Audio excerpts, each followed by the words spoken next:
ನಮಸ್ಕಾರ ಸ್ನೇಹಿತರೆ, ಭಕ್ತಿ ವೈಭವ ಯೂಟ್ಯೂಬ್ ಚಾನಲ್ಗೆ ತಮಗೆಲ್ಲರಿಗೂ ಸುಸ್ವಾಗತ. ಸ್ನೇಹಿತರೆ, ಇಂದು ಸಂಕಷ್ಟಹರ ಚತುರ್ಥಿ. ಸಂಕಷ್ಟಹರ ಚತುರ್ಥಿಯನ್ನು ನೀವೇನಾದರೂ ವ್ರತಾಚರಣೆ ಮಾಡಿದ್ರೆ ನಿಮ್ಮ ಜೀವನದಲ್ಲಿರುವಂತಹ ಕಷ್ಟಗಳು ದೂರವಾಗಿ ಕುಟುಂಬದಲ್ಲಿ ಸುಖ ಸಮೃದ್ಧಿ ನೆಲೆಗೊಳ್ಳುತ್ತೆ ಅಂತಲೇ ಹೇಳ್ಬೋದು.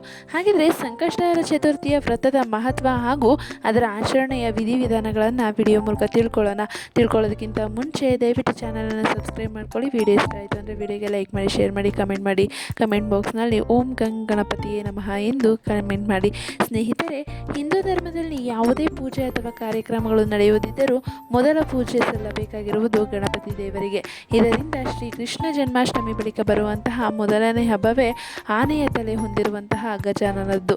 ಪ್ರತಿ ತಿಂಗಳಲ್ಲಿ ಒಂದು ದಿನ ಗಣಪತಿಯನ್ನು ಸಂಕಷ್ಟ ಚತುರ್ಥಿ ಅಥವಾ ಸಂಕಷ್ಟಿ ಅಂದರೆ ಸಂಕಟ ಚೌತಿ ದಿನ ಪೂಜೆಯನ್ನು ಸಲ್ಲಿಸಲಾಗುತ್ತೆ ಅಂತಲೇ ಹೇಳ್ಬೋದು. ಈ ದಿನವು ತುಂಬ ಪವಿತ್ರವಾಗಿದೆ. ಅದರಲ್ಲೂ ಇದು ಮಂಗಳವಾರ ಮತ್ತು ಶುಕ್ರವಾರದಂದು ಬಂದರೆ ತುಂಬ ಪವಿತ್ರವಾಗಿದೆ ಅಂತಲೇ ಹೇಳ್ಬೋದು. ಹಿಂದೂ ಪಂಚಾಂಗದ ಪ್ರಕಾರ ಪ್ರತಿ ತಿಂಗಳ 4ನೇ ದಿನವನ್ನು ಚತುರ್ಥಿ ಎಂದು ಕರೆಯಲಾಗುತ್ತದೆ. ಇದನ್ನು ಭಾರತದ ಎಲ್ಲೆಡೆಯಲ್ಲಿ ಸಂಕಷ್ಟಿ ಚತುರ್ಥಿ ಎಂದು ಆಚರಿಸಲಾಗುತ್ತೆ. ಈ ದಿನವು ಕೃಷ್ಣ ಪಕ್ಷ ಅಥವಾ ಚಂದ್ರನ ಕ್ಷೀಣಿಸುವ ಹಂತ ಮತ್ತು ಇದಕ್ಕೆ ಸಂಬಂಧವಿದೆ ಅಂತಲೇ ಹೇಳ್ಬೋದು. ಭಾರತದ ಪ್ರತಿಯೊಂದು ರಾಜ್ಯದಲ್ಲಿ ಇದು ತುಂಬ ವಿಭಿನ್ನವಾಗಿ ಆಚರಿಸಲಾಗುತ್ತದೆ. ಅದರಲ್ಲೂ ಮಹಾರಾಷ್ಟ್ರದಲ್ಲಿ ಇದನ್ನು ಭಿನ್ನ ಹೆಸರುಗಳಿಂದ ಕರೆಯಲಾಗುತ್ತದೆ. ತಮಿಳುನಾಡಿನಲ್ಲಿ ಸಂಕಷ್ಟಹರ ಚತುರ್ಥಿ ಎಂದು ಕರೆಯಲಾಗುವುದು. ಮಂಗಳವಾರದಂದು ಇದು ಬಂದರೆ ಅಂಗಾರಿಕ ಚತುರ್ಥಿ ಎನ್ನಲಾಗುತ್ತದೆ. ಸಂಸ್ಕೃತದಲ್ಲಿ ಸಂಕಷ್ಟಿ ಎಂದರೆ ಎಲ್ಲ ಸಮಸ್ಯೆಗಳನ್ನು ಮುಕ್ತಿಯನ್ನು ಪಡೆಯುವುದು, ಅಂದರೆ ಎಲ್ಲ ಸಮಸ್ಯೆಗಳು ಅಥವಾ ಹಾಗೂ ಸಮಯದಿಂದ ಮುಕ್ತಿಯನ್ನು ಪಡೆಯುವುದು. ಈ ದಿನದಂದು ಗಣೇಶನನ್ನು ಪೂಜಿಸಿದರೆ ಆಗ ನಿಮಗೆ ಜೀವನದಲ್ಲೂ ಸುಖ ಹಾಗೂ ಸಮೃದ್ಧಿ ಸಿಗುತ್ತೆ ಅಂತಲೇ ಹೇಳ್ಬೋದು. ತಮ್ಮ ಸಮಸ್ಯೆಗಳಿಂದ ಮುಕ್ತಿ ನೀಡಲು ಈ ದಿನದಂದು ಜನರು ಉಪವಾಸ ವ್ರತವನ್ನು ಮಾಡ್ತಾರೆ ಅಂತಲೇ ಹೇಳ್ಬೋದು. ಸಂಕಷ್ಟ ಚತುರ್ಥಿಯ ಕೆಲವು ವಿಧಿವಿಧಾನಗಳನ್ನು ನೋಡೋದಾದರೆ, ಭಕ್ತರು ಅಂಶಿಕ ಅಥವಾ ದಿನವಿಡೀ ಉಪವಾಸ ಮಾಡಬಹುದು. ಇವರು ದಿನವಿಡೀ ಕೇವಲ ಹಣ್ಣುಗಳು, ತರಕಾರಿ ಮತ್ತು ಗೆಡ್ಡೆಗಳನ್ನು ತಿನ್ನಬಹುದು. ನೆಲಗಡಲೆ, ಬಟಾಟೆ ಮತ್ತು ಸಾಬುದಾನ ಕಿಚಡಿಯನ್ನು ಉಪವಾಸ ವ್ರತದ ದಿನದಂದು ತಯಾರಿಸಿ ತಿನ್ನಲಾಗುವುದು. ಪೂಜೆ ಮಾಡಿದ ಬಳಿಕ ಉಪವಾಸವನ್ನು ಬಿಡಲಾಗುತ್ತದೆ. ವಿಶೇಷವಾಗಿರುವ ಸಿಹಿ ತಿಂಡಿಗಳು ಅಥವಾ ನೈವೇದ್ಯ ಮೋದಕವನ್ನು ಗಣಪತಿ ದೇವರಿಗೆ ಅರ್ಪಿಸಲಾಗುವುದು. ಕಥೆ ಮತ್ತು ಆರತಿ ಬಳಿಕ ಈ ಸಿಹಿ ತಿಂಡಿಗಳನ್ನು ಪ್ರಸಾದ ರೂಪದಲ್ಲಿ ವಿತರಿಸಲಾಗುವುದು. ಗಜಾನನ ಜೊತೆಗೆ ಈ ದಿನದಂದು ಚಂದ್ರನನ್ನು ಕೂಡ ಪೂಜಿಸಲಾಗುವುದು.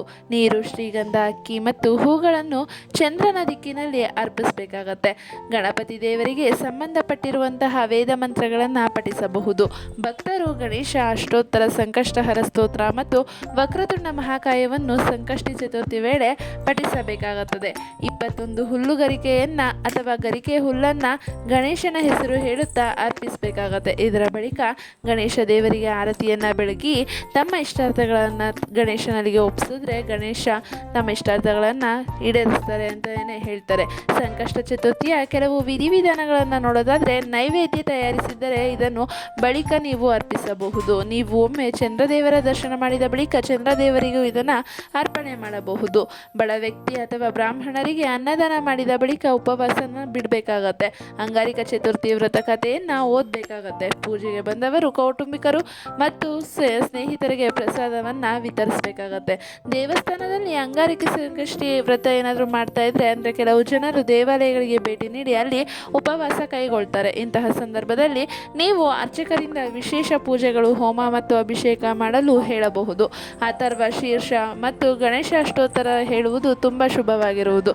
ದೇವಾಲಯದಲ್ಲಿ ಕುಳಿತುಕೊಂಡು ನೀವು ಇದನ್ನು ಮಾಡಬಹುದು. ಇದು ಗಣೇಶ ದೇವರಿಗೆ ತುಂಬ ಇಷ್ಟವಾದ ಮಂತ್ರಗಳು ಮತ್ತು ಇದರಿಂದ ದೇವರು ಬೇಗನೆ ಆಶೀರ್ವಾದ ಮಾಡ್ತಾರೆ ಅಂತಲೇ ಹೇಳ್ತಾರೆ. ಸಂಕಷ್ಟಿಯನ್ನು ಮಾಡುವ ಉದ್ದೇಶವನ್ನು ನೋಡೋದಾದರೆ, ಈ ದಿನ ಬಹಳ ವಿಶೇಷವಾಗಿದ್ದು ವರ್ಷದಲ್ಲಿ 2 ಬಾರ ಮಾತ್ರ ಅಂಗಾರಕ ಸಂಕಷ್ಟಿ ಬರುತ್ತೆ. ಹಾಗೆ ನೀವೇನಾದ್ರೂ ಅಂಗಾರಕ ಸಂಕಷ್ಟ ಆಚರಿಸಿದ್ದೇ ಆಗಿದ್ದಲ್ಲಿ ಅದು ಮಂಗಳವಾರ ಬರುತ್ತಲ್ವ. ಸೊ ಅಂಗಾರಕ ಚತುರ್ಥಿಯನ್ನು ಆಚರಿಸಿದ್ದಲ್ಲಿ ನಿಮಗೆ ತುಂಬ ಪುಣ್ಯದ ಫಲ ಲಭಿಸುತ್ತೆ ಅಂತಲೇ ಹೇಳ್ಬೋದು. ಅಂಗಾರಕ ಸಂಕಷ್ಟಿ ವ್ರತವು ಎಲ್ಲ ಸಂಕಷ್ಟ ಚತುರ್ಥಿಗಳಿಂದ ಬಹಳ ಶ್ರೇಷ್ಠವಾಗಿರುವುದು ಅಂತ ಹೇಳ್ತಾರೆ. ವರ್ಷದಲ್ಲಿ ಬರುವ ಇತರ ಸಂಕಷ್ಟಿ ಚತುರ್ಥಿಯನ್ನು ಮಾಡುವ ಅದೇ ಪೂಜಾ ಫಲವನ್ನು ಒಂದು ಅಂಗಾರಕ ಸಂಕಷ್ಟಿಯಲ್ಲಿ ನೀವು ಪಡೆದುಕೊಳ್ಳಬಹುದು ಅಂತಲೇ ಹೇಳ್ತಾರೆ.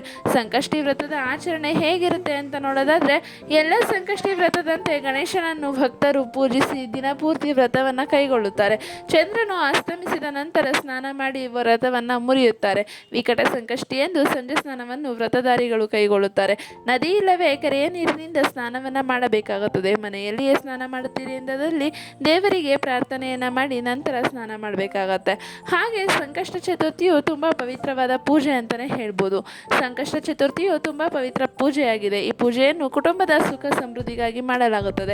ಸಂಕಷ್ಟಿ ಚತುರ್ಥಿಯಂದು ಸೂರ್ಯಾಸ್ತದ ಬಳಿಕ ಪೂಜೆಯನ್ನು ಮಾಡಲಾಗುತ್ತದೆ. ಶುದ್ಧೀಕರಿಸಿದ ಬಳಿಕ ಗಣೇಶನ ಮೂರ್ತಿಯನ್ನು ಇಟ್ಟು ಅದಕ್ಕೆ ಹೂಗಳು ಮತ್ತು ಕದಿಕೆ ಹುಲ್ಲನ್ನು ಇಟ್ಟು ಪೂಜಿಸಲಾಗುತ್ತದೆ. ಈ ವೇಳೆ ಗಣೇಶನಿಗೆ ಮೋದಕ ಮತ್ತು ಲಾಡು ಕೂಡ ಅರ್ಪಣೆ ಮಾಡ್ತಾರೆ. ಸೂರ್ಯಾಸ್ತದ ಬಳಿಕ ವ್ರತಕಥೆ ಅಥವಾ ತಿಂಗಳಿನಲ್ಲಿ ಕಥೆಯ ಮೂಲಕ ಪೂಜೆ ಆರಂಭ ಮಾಡ್ತಾರೆ. ಕುಟುಂಬವು ಸುಖ ಸಮೃದ್ಧಿಯಿಂದ ಇರಲಿ ಎಂದು ದಂಪತಿಯು ಈ ಪೂಜೆಯನ್ನು ಕೂಡ ಮಾಡ್ತಾರೆ ಅಂತಲೇ ಹೇಳ್ತಿದ್ದಾರೆ. ನೋಡಿದ್ರಲ್ಲ ಸ್ನೇಹಿತರೆ, ಸಂಕಷ್ಟಹರ ಚತುರ್ಥಿ ದಿನ ನೀವು ಇಷ್ಟೆಲ್ಲ ವ್ರತದ ಆಚರಣೆಯನ್ನು ಮಾಡಿದ್ರೆ ನೀವು ಕೂಡ ಜೀವನದಲ್ಲಿ ಕುಟುಂಬದಲ್ಲಿ ಸುಖ ಸಮೃದ್ಧಿ ಸಂತೋಷ ಕಾಣ್ತೀರಾ ಅಂತಲೇ ಹೇಳ್ಬೋದು. ಸಂಕಷ್ಟ ಅಂದರೆ ನಮ್ಮ ಕಷ್ಟಗಳನ್ನೆಲ್ಲ ಗಣೇಶನು ಕಾಪಾಡ್ತಾನೆ, ಕಳೆಯುತ್ತಾನೆ ಅನ್ನೋದು ಈ ವಿಡಿಯೋ ಮೂಲಕ ತಿಳಿಸ್ತಾ ಇದ್ದೀನಿ ಸ್ನೇಹಿತರೆ. ನೀವು ಕೂಡ ಸಂಕಷ್ಟಿಯನ್ನು ಆಚರಿಸ್ತಾ ಇದ್ದರೆ ಇದನ್ನೆಲ್ಲ ಮಾಡಿ ನೀವು ಕೂಡ ಗಣೇಶನ ಕೃಪೆಗೆ ಪಾತ್ರರಾಗಿ ಅಂತ ಹೇಳ್ತಾ ಇದ್ದೀನಿ ಸ್ನೇಹಿತರೆ. ಈ ಒಂದು ಮಾಹಿತಿ ನಿಮಗೆ ಇಷ್ಟ ಆಗಿದೆ ಅಂತ ಅನ್ಕೊಂತೀನಿ. ಇಷ್ಟ ಆಗಿದ್ರೆ ವಿಡಿಯೋಗೆ ಲೈಕ್ ಮಾಡಿ, ಶೇರ್ ಮಾಡಿ, ಕಮೆಂಟ್ ಮಾಡಿ. ಹಾಗೆ ದಯವಿಟ್ಟು ಚಾನಲ್ನ ಸಬ್ಸ್ಕ್ರೈಬ್ ಮಾಡಿಕೊಡಿ. ಕಮೆಂಟ್ ಬಾಕ್ಸ್ನಲ್ಲಿ ಓಂ ಶ್ರೀ ಅಥವಾ ಗಂ ಗಣಪತಿಯೇ ನಮಃ ಎಂದು ಕಮೆಂಟ್ ಮಾಡಿ. ವಿಡಿಯೋ ವೀಕ್ಷಿಸಿದ್ದಕ್ಕಾಗಿ ಧನ್ಯವಾದಗಳು.